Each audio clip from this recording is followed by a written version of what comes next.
Pia anapatikana kwenye mitandao ya kijamii.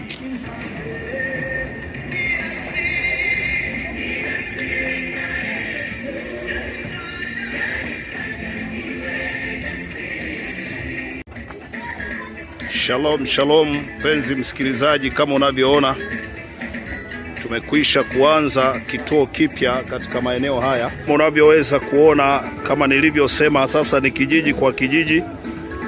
Tunaendelea na huduma katika mji huu.